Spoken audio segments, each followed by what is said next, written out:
Bienvenue sur Renaissance émotionnelle, le podcast dédié à ceux qui cherchent à transformer leur vie, à trouver un sens au milieu du chaos et à retrouver un pouvoir intérieur. Je suis Émilie Monté, neuropraticienne de la Scamden et entrepreneur dans le monde du bien-être émotionnel. Et bonjour, on se retrouve aujourd'hui sur cet épisode spécial émotions réprimées et pour découvrir ensemble 3 clés pour retrouver l'équilibre. Avez-vous déjà eu l'impression d'être submergé par des émotions que vous ne pouvez pas contrôler ou au contraire de ne plus rien ressentir du tout, comme si quelque chose était figé en vous? Ça, c'est ce qui arrive quand le poids des émotions est trop fort et qu'on n'a pas ou plus l'habitude d'exprimer ses émotions. Alors, au lieu de les accueillir de façon saine, on va les réprimer. Et de nos jours, beaucoup de gens se sentent émotionnellement bloqués, que ce soit par la pression quotidienne, que ce soit par les traumatismes passés, ou simplement l'habitude de réprimer leurs émotions pour paraître plus forts, moins vulnérables. Donc aujourd'hui, on va parler de l'importance de débloquer ses émotions pour améliorer son bien-être global. Pourquoi est-ce si important de libérer ses émotions? Tout simplement parce que les émotions réprimées peuvent causer des tensions physiques, de l'anxiété, de la fatigue mentale, des problèmes relationnels. Les causes, elles sont multiples, diverses et variées, allant réellement de notre mental, notre psychique, notre émotionnel, nos relations, nos comportements, notre physique et plus encore. Les émotions, c'est la base de tout. Ça fait partie de notre fonctionnement humain. Cela prend une grande ampleur dans notre façon de fonctionner, nos mécanismes inconscients. Et en libérant ces émotions, on peut rétablir un équilibre intérieur profond.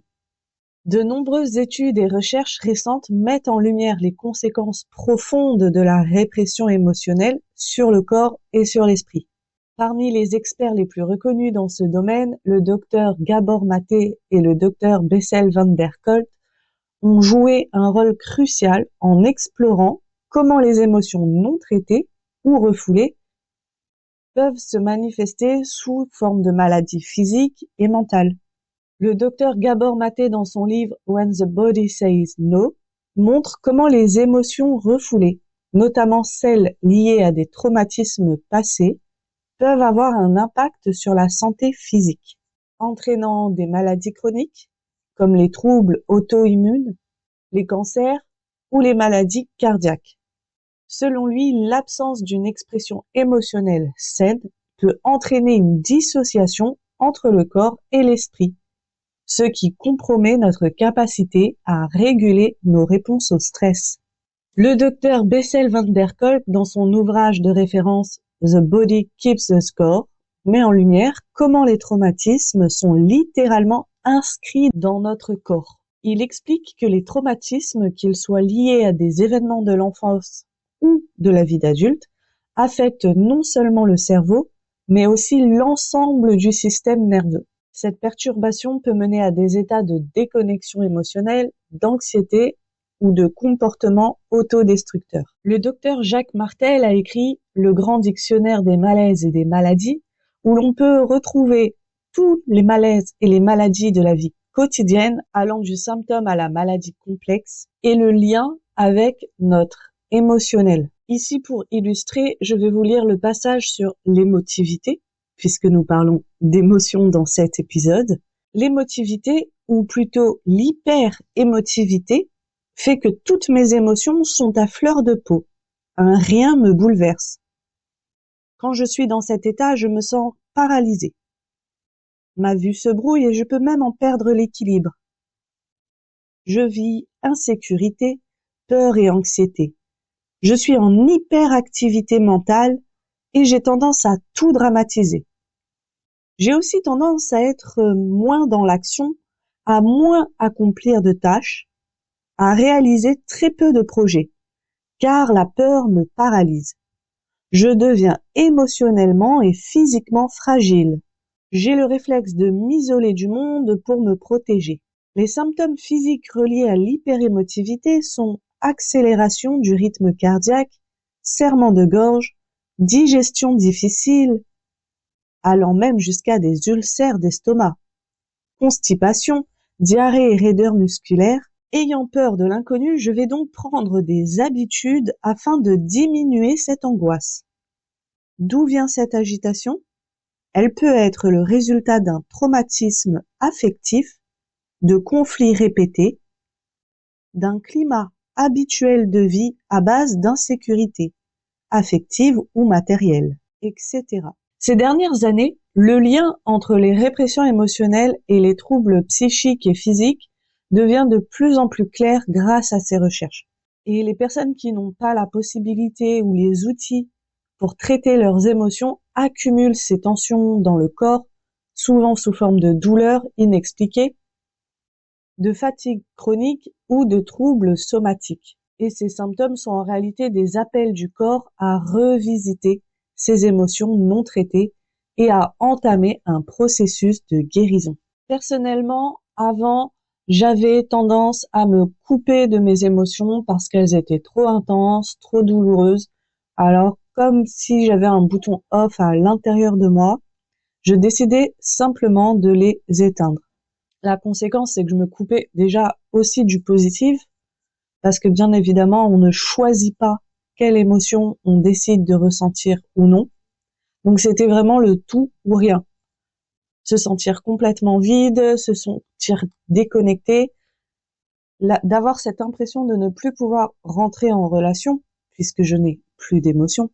Et bien évidemment, ça se retraçait en fait sur mon état physique, où j'avais un vrai manque d'énergie, une démotivation constante, et comme si je n'avais plus de joie de vivre ou tout simplement l'envie de vivre. Apprendre à me reconnecter à mes émotions et apprendre à comprendre tout simplement que qu'elles soient positives ou négatives, elles font leur job, elles sont nécessaires. Et on peut les accueillir de façon saine et cela les rend moins douloureuses.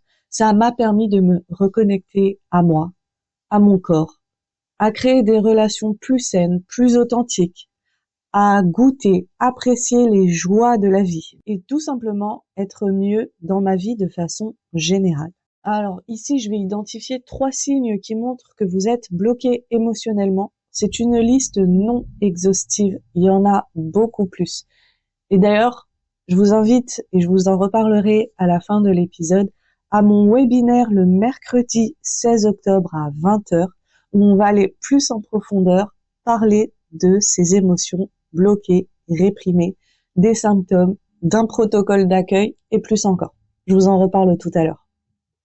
Donc les 3 signes qui montrent que vous êtes bloqué émotionnellement, on peut retrouver l'incapacité à identifier ou à exprimer vos émotions, c'est-à-dire se sentir déconnecté, comme si une dissociation avait été effectuée, comme si on avait appuyé sur le bouton off, comme s'il était tout simplement pas possible de sentir, ressentir et tout simplement nommer l'émotion. Ensuite, on peut retrouver des réactions physiques qui sont assez fréquentes.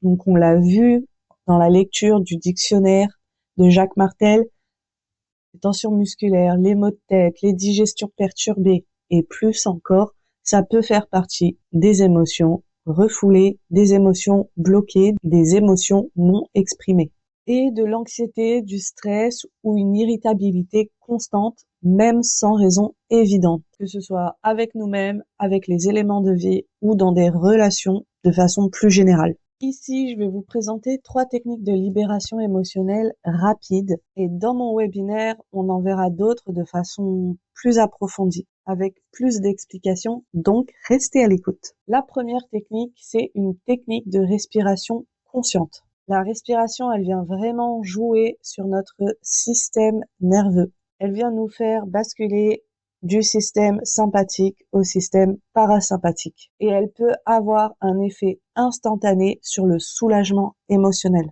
Donc, lorsque l'on ressent une forte émotion, ça peut être très très intéressant d'aller l'accueillir avec de la respiration. On peut aller s'amuser à découvrir les sortes de respirations qui existent, avec des respirations qui partent du ventre, qui partent de la poitrine, des respirations rapides, des respirations profondes. Et ici, je vous invite, dans un premier temps, avant d'aller faire vos recherches, avant d'aller comprendre quelles respirations existent, d'aller surtout les expérimenter, de fermer les yeux et de respirer par le ventre et de noter ce que ça fait, et de respirer par la poitrine et de noter ce que ça fait, et de respirer profondément et lentement et de noter ce que ça fait, et de respirer rapidement et de façon saccadée et de noter ce que ça fait à l'intérieur de vous. Je trouve que c'est la meilleure façon de comprendre comment la respiration, elle peut nous aider au quotidien.